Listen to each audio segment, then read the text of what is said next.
અરે પૂનમમાં તગારું શેનું ભર્યું છે?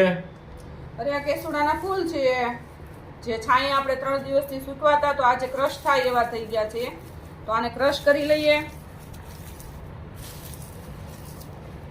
અહીંયા ક્રશ કરીએ છીએ. મિક્સર બંધ થઈ ગયું છે. તો હવે આપણે ઘડીક હવે આ જો પાવડર આવો થાય ને પછી સાબુમાં ને ફેસ વોશમાં યુઝ થાય આ પાવડર. ઓકે ઓકે, એટલે આ બધું એનું છે? આ તૈયારી આ બધી, આ બધો સામાન એનો છે? આ કેસુડાના સાબુનો બધો સામાન નથી, આ ગોલ્ડન શેમ્પૂનો સામાન છે.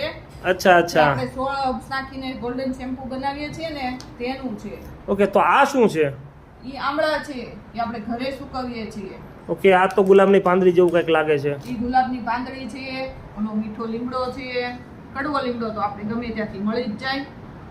જાસૂદના ફૂલ છે અને આ લીંબુના છોતરા છે. એને સૂકવીને ભરી દીધા છે, એરટાઈટ કરી દીધા છે એટલે ખરાબ ન થાય. ચોમાસું આવે છે તો પછી આપણે ઇન્ગ્રીડિયન્ટ બધા સાચવવા પડે ને.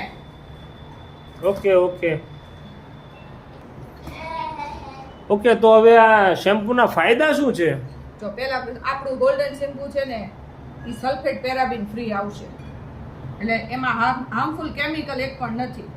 ઓકે ઓકે, હેરફોલ થતો અટકી જશે. 2 મહિના રેગ્યુલર યુઝ કરશો એટલે હેરફોલ થતો અટકી જશે. ખોડો હશે, ખંજવાળ આવતી હશે, ફોડલી થતી હશે, બધું જ એક શેમ્પૂમાંથી કવર થઈ જશે તમારે.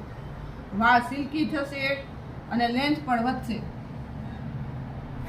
ઓકે ઓકે, સમજાણું. વાળ સિલ્કી થશે, સ્ટ્રોંગ થશે અને મજબૂત પણ બનશે. કેમ કે એમાં આપણે કેમિકલ જ નથી. શું વાત છે? તો લેવા માટે આજે જ તમે કોન્ટેક્ટ કરો અમારું ગોલ્ડન શેમ્પૂ. ઓકે, આ બોટલ ઉપર નંબર લખેલો છે, એ જ નંબર છે ને? હા. ઓકે. જો એક પણ જગ્યાએથી નંબર ન મળે તો બોટલ પર કસ્ટમર કેરમાં નંબર લખેલો છે, એની પર ઓર્ડર કરી શકો છો. નકર ડિસ્પ્લે પર આપેલા નંબર પર કોન્ટેક્ટ કરો. ઓકે ઓકે, સમજાણું.